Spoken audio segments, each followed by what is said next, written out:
Welcome to the second lecture of chemical equilibrium. In this lecture we are going to study the effect of different physical parameters on the equilibrium constant, how they are affecting the value of Kc. So before moving towards the lecture, don't forget to subscribe my channel and to press the bell icon and अपना feedback comment section में comment करते रहें. Now let's have a look on the lecture in detail.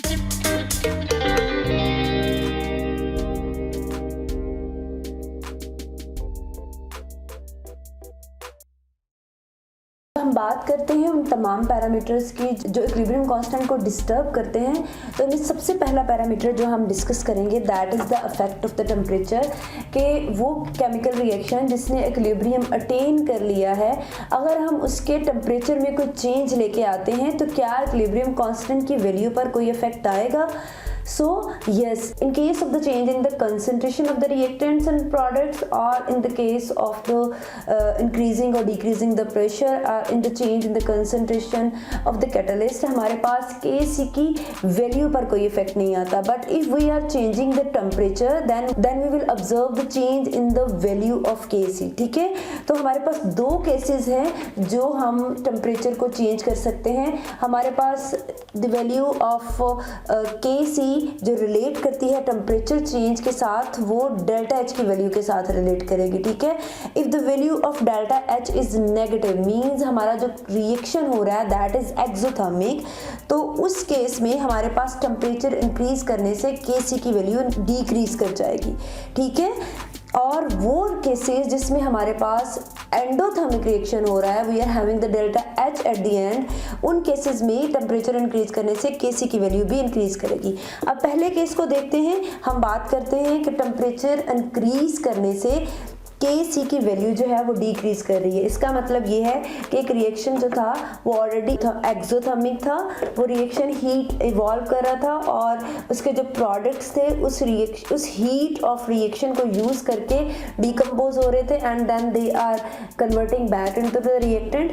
जब हमने क्या किया, उसका temperature increase कर दिया, तो हमने क्या किया, रिएक्शन की बैकवर्ड डायरेक्शन को जो था वो ज़्यादा स्पीड अप कर दिया, जिसकी वजह से Kc की वैल्यू जो होगी वो डिक्रीज हो जाएगी और बैकवर्ड रिएक्शन जो होगा वो स्पीड से होना शुरू हो जाएगा. ठीक है, and in the other case वो रिएक्शन जिसमें एंडोथर्मिक रिएक्शन है, एनर्जी चाहिए उस रिएक्शन को टू प्रोसीड, तो अगर हम ऐसे रिएक्शन को एनर्जी प्रोवाइड कर देते हैं, टेम्परेचर प्रोवाइड कर देते हैं, तो उसमें Kc की वैल्यू इंक्रीज कर जाएगी. We are having the more forward reaction. ठीक है, उसकी एग्जाम्पल हमारे पास ये है, अमोनिया है. अमोनिया में we are having the nitrogen reacting with hydrogen और हमारे पास 2Na3 आ रहा है. ये एक ऐसा रिएक्शन है जो हमारे पास एक्सोथर्मिक रिएक्शन है. तो with increase in the temperature जो हमारा रिएक्शन होगा that will be backward reaction जो होगा वो उसको फेवर करेगा. Increase in temperature backward reaction favour करेगा एंड डिक्रीज इन टेम्परेचर जो होगा that will favour the forward reaction. So in this way we can understand the effect of change in temperature on the value of Kc.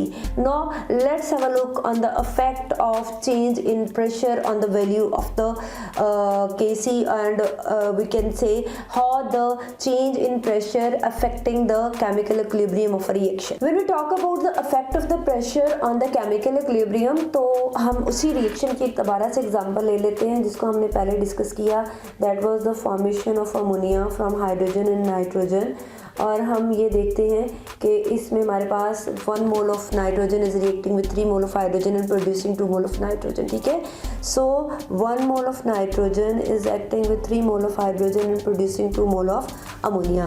अब effect of pressure according to the Lee-Chartres principle is this. जब भी किसी system के ऊपर chemical equilibrium के दौरान pressure apply करेंगे तो रिएक्शन की डायरेक्शन उस तरफ हो जाएगी कि उस अप्लाइड प्रेशर के इफेक्ट को मिनिमाइज किया जा सके. ठीक है, सो इसको हम इस एग्जांपल से समझने की कोशिश करते हैं. For example we are having the 5 molecules of ammonia, 10 molecules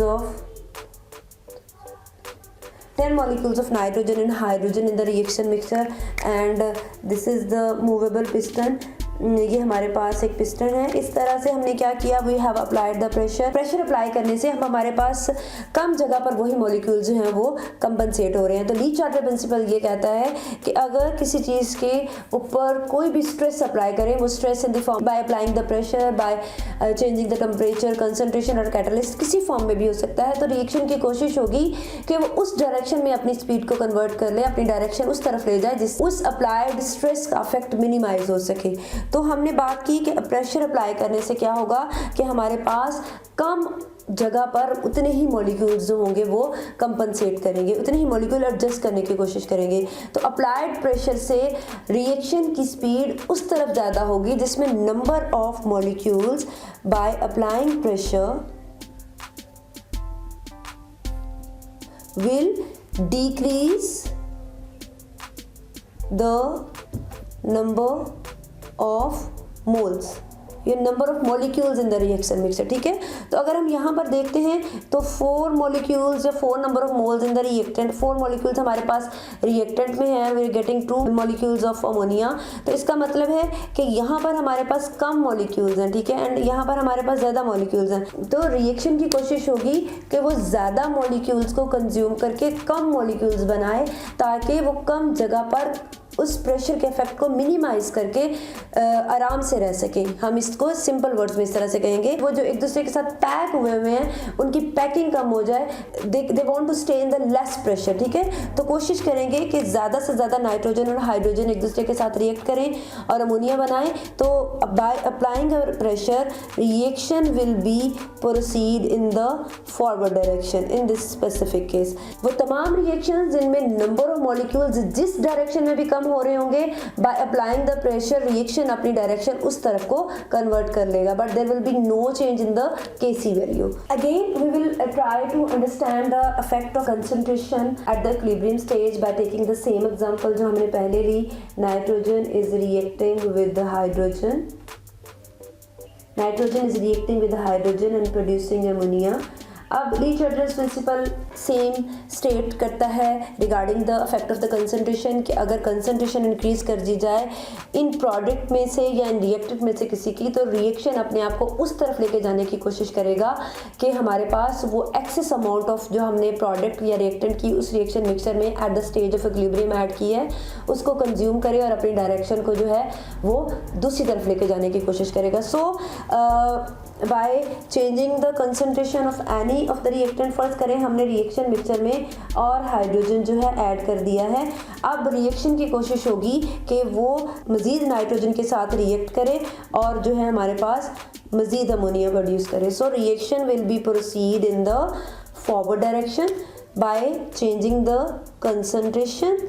Reaction will be proceed in the forward direction and there will be no more equilibrium in the reaction until or unless यहाँ पर हमारे पास same concentration वहाँ नहीं आ जाती जो हमारे पास पहले equilibrium की केस में थी। ठीक है, सो बाय चेंजिंग द कंसंट्रेशन, जो हमने कंसंट्रेशन मज़ीद ऐड की है वो कंसंट्रेशन जब तक कंज्यूम नहीं हो जाती हमारे पास equilibrium अटेन नहीं होगा। अगर फॉर एग्जाम्पल हम यहाँ से अमोनिया रिमूव कर देते हैं, कंसंट्रेशन किसी चीज़ की कम कर लेते हैं, तब भी फॉरवर्ड डायरेक्शन में हमारे रिएक्शन जो होगा वो ज्यादा होगा to restore the ammonia back so that the reaction can attain the equilibrium stage. Let's talk about the last effect of the physical parameter जो हम कंसीडर कर रहे थे on the equilibrium state and that is the effect of the catalyst. Catalyst will have a no effect on the value of Kc, it will only lower the activation energy। ठीक है, let's have a look on this graph. In this graph we are having the progress of reaction in this side and this is the activation energy। First करें वो reaction जो पहले without catalyst उसकी activation energy ये थी हमारे पास। ठीक है, बाय यूजिंग द कैटलिस्ट उसकी एक्टिवेशन एनर्जी जो है वो कम हो जाएगी। So this effect of catalyst will have a no effect because ये हमारे पास Kc के फार्मूला में कहीं भी नहीं आ रहा। We are not, it is not affecting the calculation of Kc। तो ये Kc की वैल्यू पे कोई इफेक्ट नहीं करेगा, बस ये करेगा कि हमारे रिएक्शन के टाइम को कम कर देगा। ठीक है, एक्टिवेशन एनर्जी जब पहले ज़्यादा टाइम लेके रिएक्शन अचीव कर रहा था वो कम टाइम में अचीव कर लेगा. It will speed up the reaction but it does not affect the equilibrium constant और value of Kc of the reaction. This is all about the effect of change in different physical parameters on the value of equilibrium constant. Stay tuned, keep learning and stay happy and don't forget to subscribe my channel and comment section में comment करते रहें उन तमाम topics के नाम जिनके बारे में आप जानना चाहते हैं.